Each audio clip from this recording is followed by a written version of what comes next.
Welcome to Boxing on the Record with Randy. Um, I just had to make this video because I can't believe we went all this time without even making one video of Danny Garcia. Danny Garcia was one of my favorite fighters at one time. And I think it would be robbery not to say something about Danny on his farewell fight. Danny has been a great fighter. Danny had gave us his heart, soul, blood, sweat, and tears to entertain us. Whether it was shocking the world with Amir Khan, or whether it was going toe-to-toe with Keith Thurman and Sean Porter. When Danny showed up, you knew Danny was going to give it his all. He left everything in the ring. And he continued to do that no matter what. But he seemed to have had a problem with capitalizing off the big dance. But he hung right in there.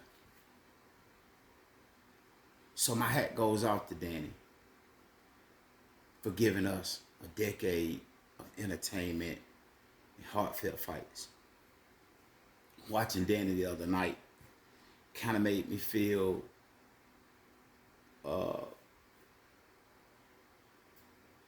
that he had nothing left to give us.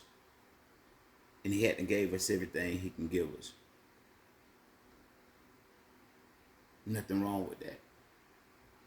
At least he didn't go out like some of the other fighters go out, made to stay in the game.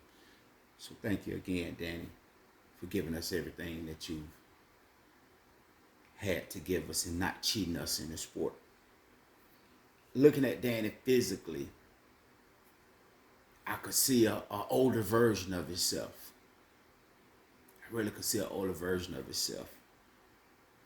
And he did good for the age that he is now in the wear and tear that he's put on his body in the gym and in the ring. I think mentally Danny was thinking he can give more,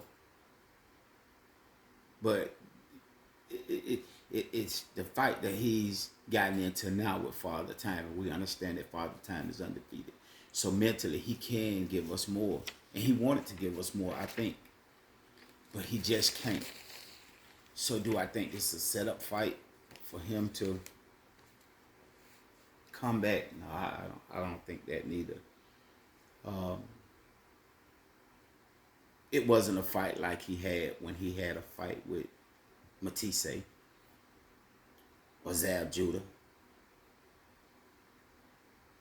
I know those were some of his key wins. But he gave us what he had to give us. You can't fault a man or ask a man for no more than what when he give you the best that he have to give you. And we also understand that no matter what, who, or where, Danny Garcia never ducked the smoke. Never.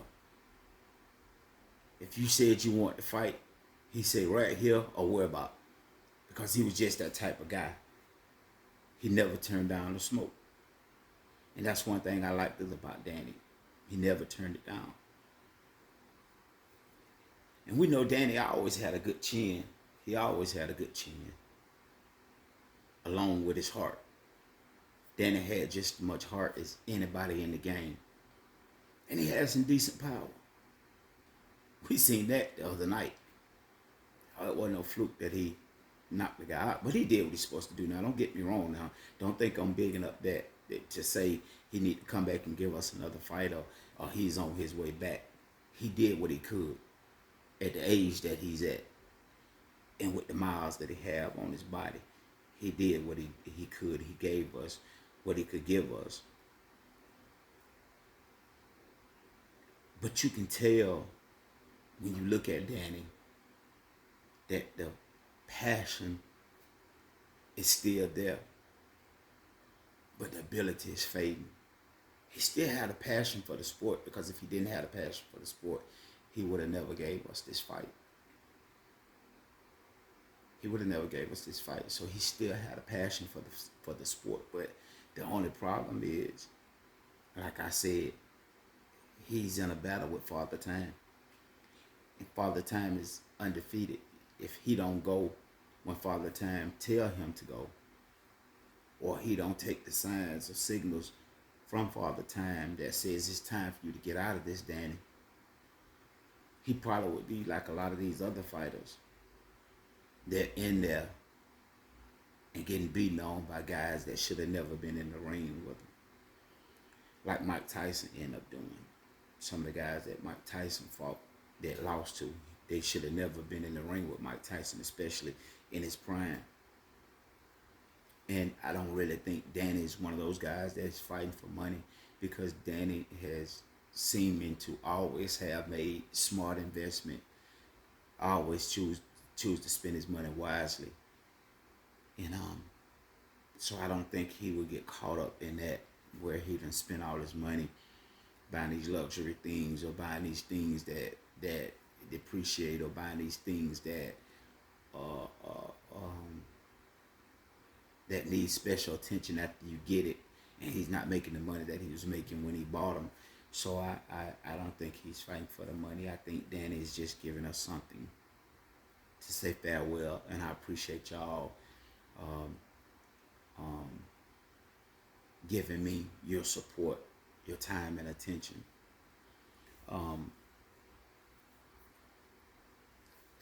I don't think we have to worry about Danny doing some of the things like my boy AB is doing. I think Danny is comfortable with closing this chapter in his life. I think he understands that his time has come. I think he understands that the era that he came in is gone. We know he's in the same era with Terrence Crawford, Sean Porter, which Sean Porter has already exited the building. Terrence Crawford is a special breed, so he's still around. He might be around for a few more fights. Amir Khan is gone. Earl, he contemplating on coming back. Zab Judah gone. I mean, so eventually it was gonna be his time, and I'm just glad that he didn't get forced out. I'm glad that he had the opportunity to leave on his own. But with all that being said, I know I can say this. One thing we do know, that Danny will be all right once he leave the sport. And let me say this before I forget. I think that last fight he had, where he went up to 160, I think that was a mistake for him. So he didn't want to go out like that. He didn't want to be remembered like that. I think with this knockout, I think that is the perfect way for him to be remembered, and I think he can live with that. But as I was saying, I don't think he would have any problem adjusting to life after boxing. Like some guys, that's all they know. They don't know any other route. Danny has already started preparing himself to have life after boxing. He can become a commentator. He will be a good commentator.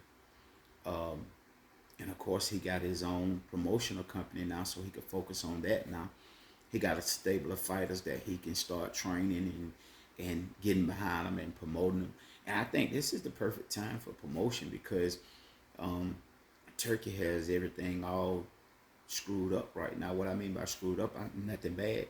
He has everything all screwed up, and promoters ain't being able to do what they've been doing. So by the time the smoke clears with Turkey, maybe he'll drop the ball and the promoters will be scattered, and then it leave room for other promoters to come in, and the game of boxing change, and that might be what Turkey thing is. Not saying that he's intentionally doing it, but it might be his thing. He might just change the game of boxing for us promoters. I said a long time ago that boxing was going to turn into the same thing that the music industry turned into. We know in the music industry they couldn't make it without record labels. Now record labels are obsolete, especially in the rap industry. So I think that, and I said this years ago, and I'm gonna try to dig that up where I said it years ago on a platform. But I think Turkey might be shaking the boxing world up by coming in, doing what he doing, wrecking the game, and then when it's settled, we got to rebuild, and we might have a lot more promoters coming in rebuilding. We might have a lot more fighters taking their career in their own hands. But we will see. Like I said, Danny, thank you for the years you've gave us. Thank you for the entertainment that you provided for us. And man, I wish you all the well, Danny. I wish you all the well. You were not one of them guys that stayed in controversy and all that kind of stuff. You kind of stayed even keel, kind of stayed to yourself. Like I said, man, I can go on and say good things about you. Um, but I will say again, thank you, thank you, thank you for what you've given us, Danny. Farewell to your brother. We're gonna miss you, but fighters come and fighters go. Enjoy your family. And we out of here like last year.